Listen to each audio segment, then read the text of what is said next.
All right, I got two parts of our presentation here. One of them is going to be mathematical. That's going to go into equilibrium theory, where we're going to build a thermal pump, EHD, MHD combination in high voltage, basically a gravity well. The first part of it is I have to qualify it in what I'm doing, because I use physics that most people don't. You see, I know how cold energy experiments work. You call it cold energy, negative energy. You can call it anything you want out there. You call it energy potential, okay? It's all the same thing. It's all based on ions. You see, this is what physics doesn't understand. They go out there and they put out all this hot energy, and they think it comes from nowhere, but it can't. You see, it's physically impossible. Every time you go into creating anything in high voltage, you get this beautiful aurora, and it has all the colors in it. What's the problem? It dissipates very quickly. It's all heat. You cannot have heat without the cold first. You see, we learned this from the top of the Great Pyramid. If you stand on there with Leyden jars, they'll fill up with energy. The energy goes directly into the water, works on the minerals inside the water. What do you have to do? You have to throw it into capacitance on the outside. Take the aluminum foil, put it around, it turns into hot energy again. You see, on the top of the Great Pyramid, it's cold. It's pulling in the ions from the ionosphere. You have to understand that when Tesla says radiant energy, that's what he's doing. You put an antenna out, it pulls the ions in, but it's not usable energy. Most people would say it's weak. It's not going to do anything. What the problem is people understand is they use things that man makes. They do not use things that the environment makes. Man makes a magnet. Man makes an electromagnet. The Earth doesn't. The Earth works in sheath zones, a very slim magnetic signature. It is not a magnet, not in your conventional way. When you go outside of our planet, you're not getting a magnetic pull. That's not what's going on. You're getting a magnetic signature, but you get no magnetic pull. You think you get a massive amount. They think the Earth's an electromagnet. It's not. When we look at this and we qualify all the experiments that came before us in this category, physics throws them away. Problem is you have bad accounting when you start throwing things away. If it works, you must qualify it as something. Ions are the center of an electron. It's that simple. As soon as you stand on the top of the pyramid and you had that Leyden jar in your hand, you had the answer. The inside pull, it is the vortex energy itself that creates it. You got to understand, we're a bubble. We're a solar system that's a bubble. We're being pulled through a universe. Any pull on that bubble creates a vortex, and that vortex creates the energy in the system we use. One of the main problems is we're not seeing it that way. You see, if any hot energy dissipates, how do you have an electron? How do you qualify it? How does it stay consistent? It has no other part in order to make it work. It hits hot and poof, it's gone. We have to qualify it with something else. You have to create geometry and structure inside of it. Anytime that you see plasma physics, it's very simple. I can show you a picture today that's going to show you the ions in the center of it. And you're going to see hot plasma on the outside. It's going to build in resonance layers on the outside in spheres. It never builds in circles. This world doesn't work on circles. It works on spheres, geometry. They fail to use that. Now we're going to use it to our advantage. You see, every time that you create ions in the center, it does the same thing that the magnetosphere does for us in the Earth. Magnetosphere, boundary layer, ionosphere. When you do that, the boundary layer becomes a very thick layer. It's taking all the energy and making a very thick layer that you can't penetrate. 3M had an accident in their facility. hot on the outside, cold on the inside. And then they had a bad motor. It was shooting ions everywhere. What happened was you got a thick layer that grew that you couldn't walk through. That's your boundary layer. That's what you're looking for.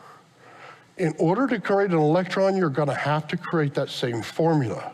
If you want to create inertial mass reduction, you must do the same. You must be able to take ions and use them. That's the missing link. When you want to talk Hutchinson, Hutchinson's using ions.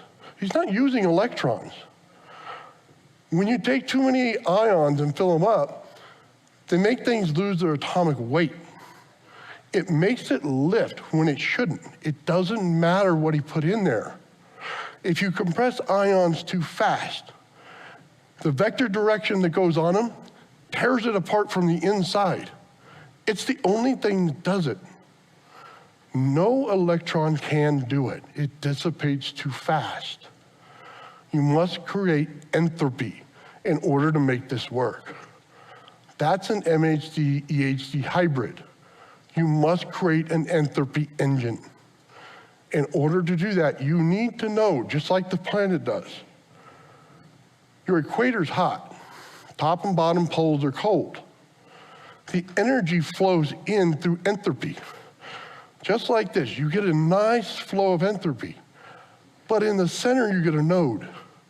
In that node, it's like a black hole. You've heard physicists talk about this. Maybe there's a black hole in the center of our planet. Why? Because black holes are cold. They pull in the energy, but then they go into the Planck scale, the part that physics doesn't want to talk about. You need to pull it right into that Planck scale. You need that energy to be astronomical. Once you do that, when the enthalpy comes in, it goes down and around it. You get a double vortex that's built. What I've learned in plasma physics, when we do it, we build a resonant vortex. And in that, we take an anode and a cathode, and we create this energy ball in the center. It has shown itself. In slow motion, you see it open up. And all you see is dots in the center. The exact signature that they used to use for an atom. Every single one of them is there.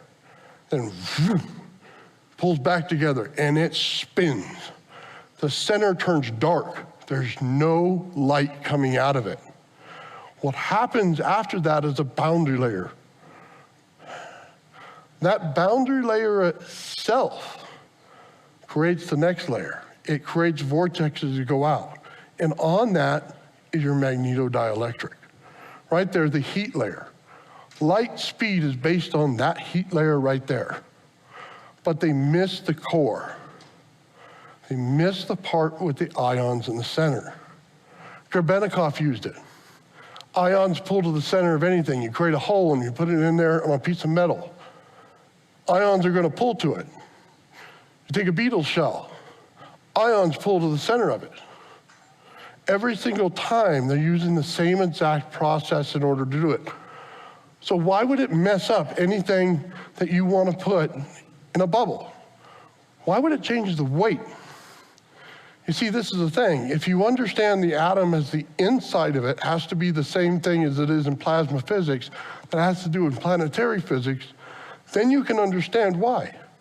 Because the atomic mass is determined by how much compression you're putting of the energy on the inside of those ions right there. When you put it in Planck scale, that number you get changes everything. You see, the world doesn't build a different code for everything. Why would it?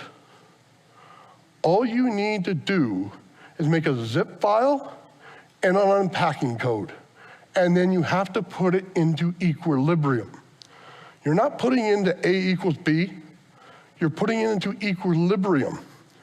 You don't get a 3-leaf clover patch and a 4-leaf clover, and the 4-leaf clover disappears. It doesn't work that way. It allows for it. It's in equilibrium at all times. It's not over unity. It's unity itself. You're never looking for over-unity, not in anything possible. You're trying to keep it in equilibrium.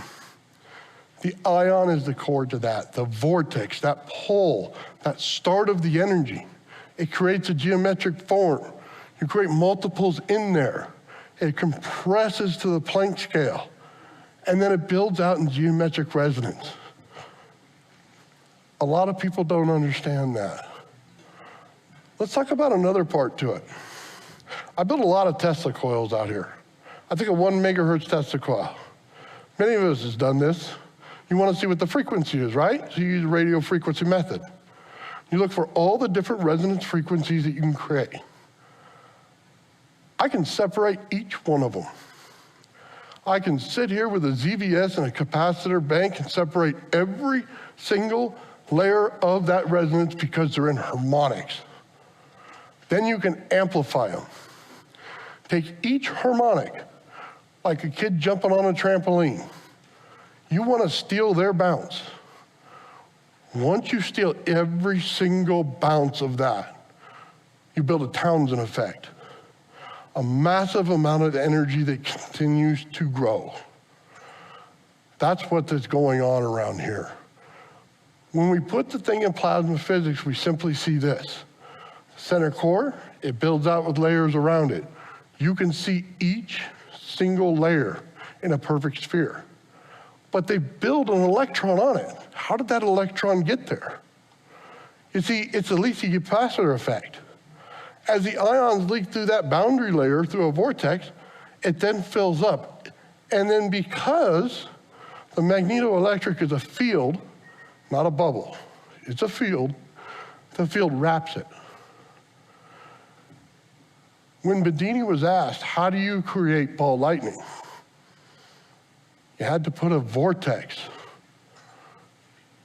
to the electron. That's what he said. Why? Because the only way to uncouple it from that sheath layer is to create a separate vortex that it didn't create. That's how you got ball lightning. It uses enthalpy to feed itself. Energy is much different than you think it is. Usually I'd be here on stage right now with my Tesla coils and I'd be having water over here. I'll take 70,000 volts and throw it right into water and put my hands in with no problem. I have no problem putting that right through a bunch of hot dogs, burritos, anything that I want. I can use the Tesla hairpin circuit and I can actually take a vined plant and turn on a light bulb with it. Anything that has gas in it, I can turn on with it. The energy is completely opposite the way you think it is. It works on a total different principle. When you see the hieroglyphics in Egypt, they weren't joking when they had the vine go to it. It's just an energy you don't understand. So let's understand it a little bit. We know there's ions in the ionosphere, right? We know that we have granite on the inside, and we have another layer on the outside of our pyramid. Both of those layers have the wick effect that goes on. Water will pull up into them. If your basin has water, it'll pull up into them. The Leyden jar picks up energy the same exact way. But when your pyramid's done that way, the energy draws straight into it. It's never going up. It's always pulling down. The vortex, it's always pulling down. It goes right under your water table. That's the energy they used in ancient Egypt. They used resonance and harmonics in ancient Egypt. It's all over the place if you look at their hieroglyphs. The tuning forks, everything matches. It's a simple understanding, but nobody does understand it. They continue to try to convert everything over to hot energy because that's how physics calculates everything. But it's not how it's built. I took a lot of time to reverse engineer a lot of things. I have some museum quality things on my shelf that most people would love to have. How many out there would like to know the secret to Edwin Gray? Not a lot of people know it. When you take energy and couple it, okay, you can make different things happen in open air, in high voltage. I could take a DC flyback and put it into a coil. I could take a Tesla coil and put it next to it. and it'll make an AC, and take that aluminum ring and blow it right off the top. That's Edwin Gray. He made an AC at-will component to his circuit. It didn't have the pull of the amps to the battery, so it didn't lose a lot of energy. It has a pull of a ZVS, which is nothing. That's the secret. He didn't go off and create new physics. He understood the physics as it was, and then he did it.